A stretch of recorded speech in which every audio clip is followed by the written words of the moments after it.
हाल में किसी नगर में एक बुढ़िया रहती थी। वह प्रत्येक रविवार को सुबह उठकर स्नान आदि से निवृत्त होकर घर के आंगन को गाय के गोबर से लीपकर स्वच्छ करती थी। उसके बाद सूर्य भगवान की पूजा करती, फिर भोजन तैयार कर सूर्य देव को भोग लगाकर स्वयं भोजन करती थी। भगवान भास्कर की कृपा से उसे किसी प्रकार की चिंता और कष्ट नहीं था। धीरे धीरे उसका घर धन धान्य से भरता गया। उस बुढ़िया को सुखी देखकर उसकी पड़ोसन उससे जलने लगी। बुढ़िया के पास कोई गाय नहीं थी, अतः रविवार को घर लीपने के लिए वह पड़ोसन के आंगन में बंधी गाय का गोबर लाती थी। पड़ोसन ने ईर्ष्या में आकर अपनी गाय को घर के भीतर बांध लिया, जिस कारण बुढ़िया को रविवार को गोबर नहीं मिला। बुढ़िया अपना आंगन नहीं लीप सकी। आंगन ना लीपने के कारण उसने ना तो भोजन बनाया, ना ही सूर्य देव को भोग लगाया और स्वयं भी भोजन नहीं करा। सूर्यास्त होने पर भूखी प्यासी सो गई। इस प्रकार उसने निराहार व्रत करा।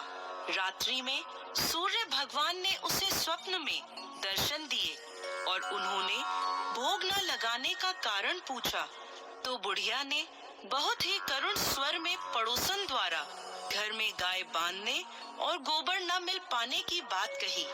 सूर्य देव ने अपने भक्त की परेशानी का कारण जानकर उसकी परेशानी दूर करते हुए कहा, माता, मैं आपकी भक्ति से प्रसन्न हूँ। मेरा व्रत करने और कथा सुनने से निर्धन को धन और बांझ स्त्रियों को पुत्र की प्राप्ति होती है। इसलिए मैं आपको एक ऐसी गाय देता हूँ जो सभी इच्छाएं पूर्ण करती है। स्वप्न में बुढ़िया को ऐसा वरदान देकर भगवान सूर्य अंतर ध्यान हो गए। प्रातःकाल सूर्योदय से पूर्व उस बुढ़िया की आंख खुली तो अपने घर के आंगन में एक सुंदर गाय को देखकर वह हैरान हो गई। पड़ोसन ने उस बुढ़िया के आंगन में सुंदर गाय को देखा तो वह उससे और अधिक जलने लगी। जैसे ही गाय ने सोने का गोबर किया, पड़ोसन की आंखें फट गईं। पड़ोसन ने उस बुढ़िया को आसपास न पाकर तुरंत उस गोबर को उठाया और अपने घर ले गई तथा अपनी गाय का गोबर वहां रख आई। बुढ़िया को सोने के गोबर के बारे में पता ही नहीं चला और बुढ़िया पहले की तरह भगवान सूर्य देव का व्रत करती रही और कथा सुनती रही। पड़ोसन की चालाकी देखकर एक दिन सूर्य भगवान ने तेज आंधी चलाई, जिसके कारण बुढ़िया ने गाय को घर के भीतर बांध लिया। सुबह उठकर बुढ़िया ने गाय का गोबर देखा तो उसे बहुत आश्चर्य हुआ। उस दिन के बाद बुढ़िया गाय को घर के भीतर बांधने लगी। सोने के गोबर से बुढ़िया कुछ ही दिनों में धनवान हो गई। अब पड़ोसन बुरी तरह जल भुनकर राख हो गई। जब उसे सोने का गोबर पाने का कोई उपाय नहीं सूझा तो वह राजा के दरबार में पहुंची और राजा को सारी बात बताई। राजा ने अपने सैनिक भेजकर बुढ़िया की गाय लाने का आदेश दिया।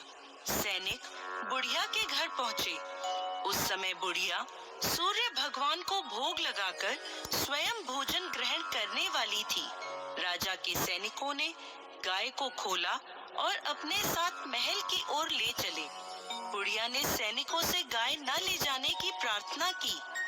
बहुत रोई चिल्लाई, लेकिन राजा के सैनिक नहीं माने। गाय के चले जाने से बुढ़िया को बहुत दुख हुआ। उस दिन उसने कुछ नहीं खाया और सूर्य भगवान से गाय को पुनः प्राप्त करने की प्रार्थना करने लगी। दूसरी ओर राजा गाय को देखकर बहुत खुश हुआ और सैनिकों से बोला, इस सोने का गोबर करने वाली गाय को गौशाला की जगह मेरे कक्ष में बांधा जाए। सुबह जैसे ही राजा उठा, सारा महल गोबर और बदबू से भरा देखकर राजा घबरा गया। उसने सैनिकों से गंदगी साफ करने को कहा। परंतु गोबर साफ ही नहीं हो रहा था। जितना साफ करते वह उतना ही फैल जाता। यह देखकर राजा क्रोधित हुआ और उसने पड़ोसन को राजमहल में बुलवाया और उसे दंडित किया। इसके बाद राजा ने तुरंत बुढ़िया को महल में बुलवाया और उससे क्षमा मांगते हुए सम्मान सहित गाय लौटा दी। तत्पश्चात राजा के महल से सारी गंदगी दूर हो गई। तब बुढ़िया ने राजा को रविवार के व्रत की और भगवान भास्कर द्वारा गाय दी जाने की सारी बात बताई। राजा ने अपने राज्य में घोषणा कराई कि सभी स्त्री पुरुष रविवार का व्रत किया करें।